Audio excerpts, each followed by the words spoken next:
For this week, I want to do another video where I take the camera with me every day on site and just film a snippet of what I get done every day. I like the concept of this video and I want to do this more often, where I'm not just showing you the great jobs that we do, but the entire week, so you can see the odd fill-in days here and there, but then also see the good jobs that we get to do amongst everything else. I think this week's going to be especially interesting, so I'm keen to film it because work has dried up. It's really quiet this week. I'm going to be spending this entire week subcontracting to a carpentry company. At the moment, I'm not sure what it's looking like. Typically, I get given a job and I'll do that from start to finish. At the moment, it looks like we're going to get thrown around to a few different jobs, so I'm pretty interested just to see what jobs we get. And it could be a good insight of showing you the highs and lows of some carpentry jobs. We're back on the frame today. We're not doing any work upstairs in the roof up there. So today it's more of a tidy up day. It's almost smoko now and we've just finished off all the lower roofs. So we've still got half a day here just finishing up a few things. For now I'm going to go through and put into our Dynabolt. Actually I'm just going to go drill out everything first. The Dynabolts are coming soon and then we'll go through and put them in.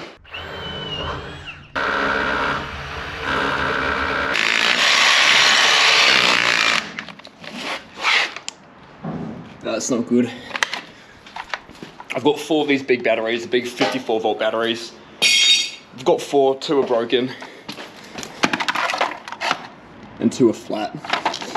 I do have the new AEG tools though. It's gonna be my first proper week using them. I've done that quick review. Our first impression was pretty good, but we're gonna get a bit more of a feel for them using them during this week. So if you saw the video though, I've only got 6 or 7 tools including the frame of AEG. So I still need to use that hammer drill and a few various other tools from DeWalt. For now though, I'm just gonna start grinding off all these threads and the bolts at the front there so that it's all ready for cladding.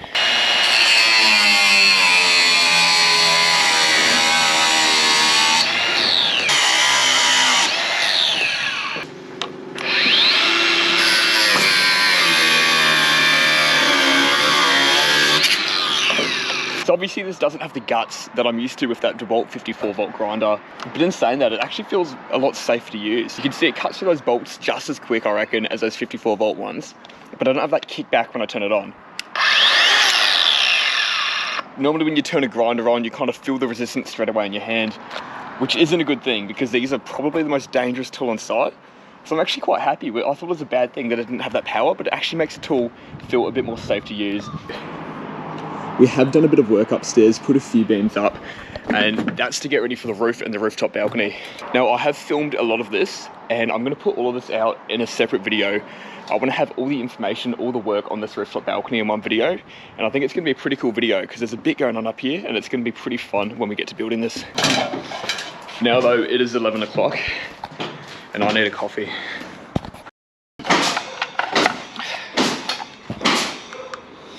Good to go.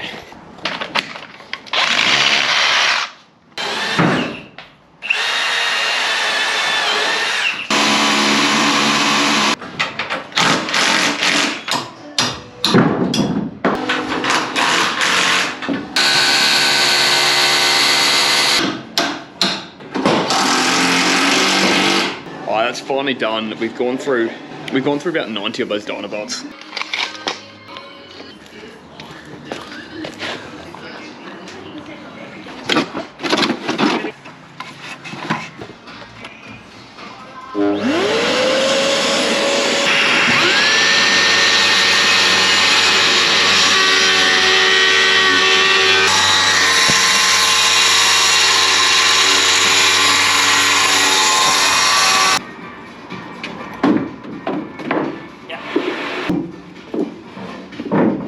We had to get 3 more sheets just to make sure these rips all had the tongues.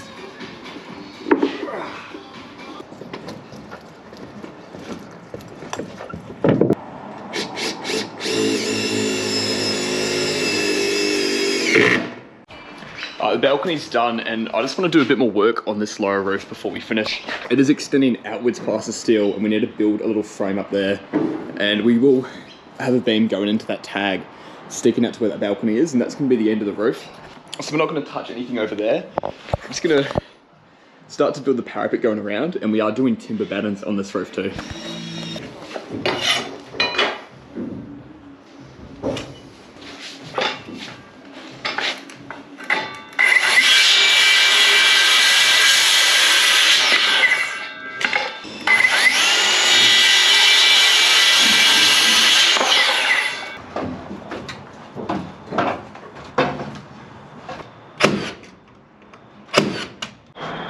I've never done a parapet lower than the truss before, so it feels a bit weird doing it this way, but it's what we have to do to make sure we don't go over the boundary height. Never seen it before, but we've got the exact same thing there too.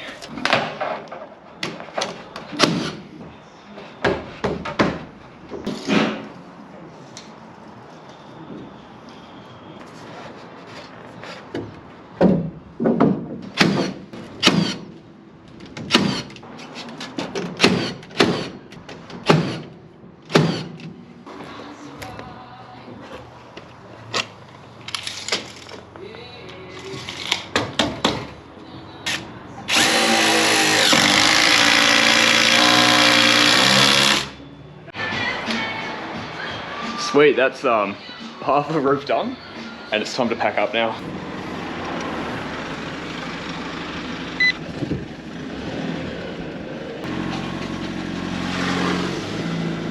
Alright, so we're almost at the job site, and I'm going to be here for the next 4 days working on a deck. It should be a really cool build. You can see that we had to go through a gated entry, so all the houses I've driven past already seem amazing. We're backing into a golf course. And it's, yeah, Tuesday morning today. We're just gonna see how much of this deck we can build in the next 4 days. It wraps all the way around the house, so there's a fair bit of work in it. We have concrete coming today at 11 AM. So that means we have 4 hours to make sure all these holes are dug out. There's, I think, 75, 76 in total. Most of them have been dug, but we wanna make sure they're all good, and then I'm also gonna go around with my laser and check all the heights of these. Now, since this deck does wrap all the way around the house, we can't just set up one laser and keep it in the same spot. We had to keep moving it around the house. We've gone through and flicked out chalk lines on the slab, showing us the top of the bearer height. And while we're waiting for the concrete to come through, I did go ahead and start attaching some of these wailers to the house. So we've ran into a bit of a problem doing this job. It's something that's happened a few times, and I actually want to sit down and talk about it and actually get other people's opinion on this problem as well. So firstly, the way this deck is getting built is we're not putting posts in the ground. We're making concrete footings, leveling them off, making them more level, and then we're putting stirrups onto the footings. The stirrups we're using don't stick up off the ground much. They've only got 30 mil off the concrete before the bearers sit on them, which means we need to pour the concrete to be 30 mil lower than bearer level. In most places, that's not too much of an issue. We're just gonna fill up the concrete holes and then overflow the holes just about 100 mil or 50 mil and then level it off. And this is where the issue comes in. For some places, the concrete has to be 200 to 300 mil above ground. Pouring concrete above ground, that's not the issue I want to talk about. So what I want to talk about is the way I wanted to do this and the way the company I was working for wanted to do this was to get timber and form some boxes around these holes so we've got a large footing above ground so that the concrete is solid. We're doing this job for an owner builder, and I'm pretty sure he was happy with that idea, but when we rocked up to site and were ready to do it, there wasn't any timber there. We didn't have time to go get timber and make the form boxes. So his solution and what he wanted to do was use all these buckets that we have, and I've gone through and cut the bottoms of the buckets. We're gonna sit those over the hole, and that's gonna be the size of the concrete footing above ground. Now, there's two things you can do here. I can just go through, which I have done, and use the buckets and use them to form the concrete. Or I could turn around and say, no, I don't agree with the way we're doing this, and leave site. Now, I feel like a lot of people sitting here in the comment section will say, yeah, definitely. If there's something's not getting done right, just don't work there, just go home. The problem there is it's still a job. I'm contracted to a company for this week to go do work. I'm relying on the money to be able to pay for my house, put food on the table.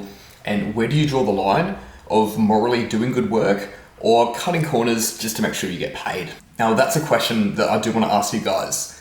I'd love to hear as many comments as possible, both sides of the argument, and hear what people's stance on this is. Before you guys rip into me too much for doing this, there are two reasons why I was comfortable enough to go ahead and use the buckets. Now, the first reason is that this job is getting inspected. Once the concrete's poured, we are going to have an inspector that is going to rock up and have a look over everything. So if he isn't happy with the concrete, if it's not done right, then he will be the one that will tell us to redo it or change something about it. That's a big reassurance, though, when someone's checking over the job. But the other thing is the owner builder, the person that actually lives at this house, they're not doing this house up to sell it. It is a person's house where he's going to be living at, and he's comfortable building it that way. Honestly, it could be fine building it this way, but I feel like it's a complete different story if you're working for a builder and the builder wants to cut corners to quickly get a house done and sell the house to someone that's got no idea what's going on. Regardless of intent, if it's a builder or owner, the main thing here is that we are going to have an inspector that is going to come onto site and check over all of these footings. On the home stretch today.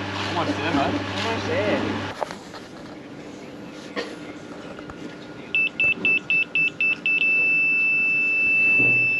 quick? Yeah, we're pretty good. We've got all the footings ready to go. It's a nice area, gated community too, which if it opens we can go home. So we are done for today. It did take a while digging out the rest of those footings in the morning, obviously pouring them, and then we spent an extra long amount of time with our laser levels, making sure every single one's perfect. I'm saying I made them perfect, but we weren't too fussed if it was 5 mil lower than that level line.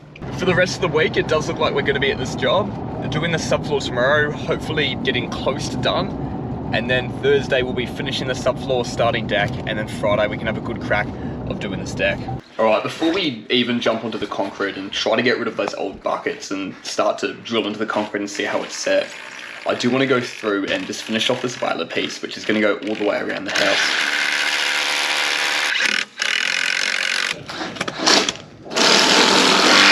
Using the bucket for the formwork actually worked out to be pretty good. You can see in most cases it actually does have a really solid base, and it's only 50 to 100 mil where it's actually gone up into the bucket. A lot of these concrete footings do look pretty average, but we just made sure that they were flat and level at the exact place that we're going to put these stirrups into. We had 76 concrete footings getting poured, and we had to run around with our laser levels, continuously changing where the lasers were, and going through making sure that we had the right heights everywhere, so we didn't have enough time to properly make everything look neat and smooth. In saying that though, under this alfresco, this is where it starts to get a little bit worse, but we did run out of the stirrups though, so we're going to get more tomorrow, and then I can drill the rest of them and see if we got any problems. Now, I actually did a bit of work on this job a while ago. You may have seen the short video I made doing some of these ceiling lining boards inside, and as you can see, some of the JTR boys have been smashing at this job outside doing all the eaves, and it's come up a treat. It looks absolutely amazing. Let's start over here. As I said yesterday, I did actually aim to have these stirrups sitting 3 to 5 mil lower than what we needed them to be, so that now we can go through with the level, and we've got that place so we can actually bring them up to be level, and we're going to go through afterwards, screw these completely off, and put plastic packets underneath them to make sure that they're constantly risen. Now, I've also never done this before, but the owner does want deck tape to go on his bearers. That honestly makes sense. He spent about $700 a day just getting this decking tape, and that was only half of it for this deck. It is expensive, but it is a really good call.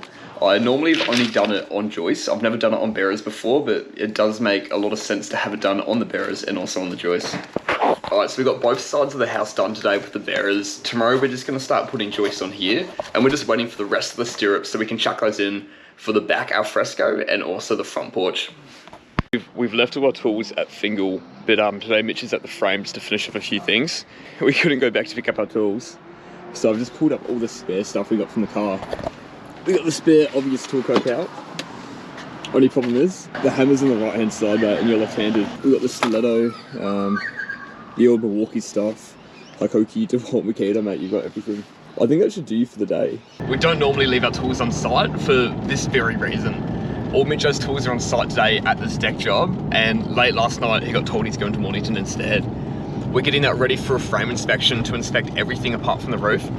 And Mitchell was going to get up really early this morning, and he was going to drive all the way down to where I am now, where the deck is, pick up his tools, and then drive all the way back towards home to where the frame is. So he was happy to do that. He wasn't complaining or anything, but I did luckily have enough tools in the back of my car that I'm not using, so we could set him up for a full day. I think he's got everything he needs, with the exception of a shifter. The shifter is the only thing I don't have a second one of. Oh, I can't reach.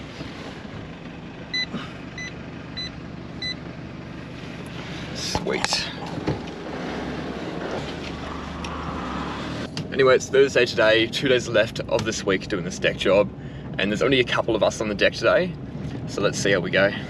We're starting on the longest side, and we're just going to start throwing these joists in. It's definitely the most satisfying part of carpentry with how quick you can get joists up. It was a couple of days of work getting the bearers in, the wailers in, digging the holes, pouring all the concrete. So it's so satisfying to finally see the joist go in, and it's starting to look like a build. You can also see that I'm putting these in, and I've just left every single joist to be long, because we're going to go through later and flick a line, and then cut off all the joists, making sure that they are perfect. With the exception of the deck tape, we've got this entire side ready to start decking. With that done, I'm going to jump over under the alfresco and start working on the bearers here. We ran out of the stirrups yesterday, so we couldn't get these bearers done, and while we were waiting for the stirrups, we started doing the joist on that far side. So that's why this whole deck's getting built in different stages. While I was setting up these stirrups and getting ready to do the bearers, I was also running around to this other side of the house and just helping up chuck up some of the joists here too. Sweet, let's get it. Friday morning. We got a few people here today, so I think one crew can work on the front section and get a few boards down. But there is a lot of work in the subfloor, especially going through. We want to make sure it's all straight. And we also need to make sure the finish height is exactly the same all the way around the building. So the first thing I did today was jump straight back on that back alfresco area, finished laying the bearers in, and then just went through with a couple of boys and we just leveled across. We set that whaler against the house 110 mil down from the window, so that once we've done the joists and the decking boards, it will be a seamless finish and you can walk straight through on the same level. We had no issues getting this back section good, but we did go through and check some of the joists that we shot in on either side of the house and realized that we didn't have that seamless finish with the windows. And in some areas, our deck actually sunk down by about 6 mil. This is some stuff we should have checked over while building it. I don't know what happened, but a few of the lines we flicked for our welding plates were about 5 to 6 mil out. And we had a few sections where the entire deck was a little bit too low, and after the joists had been done, we had to go through, take off the welding plate and raise it up. I did not end up filming any of this, and in hindsight, it's probably some of the good stuff to actually put into these videos, show you some of the real life struggles we have. I do love it that whenever a mistake like this happens, because it just teaches you to recheck over things and make sure everything's good before continuing to the next step.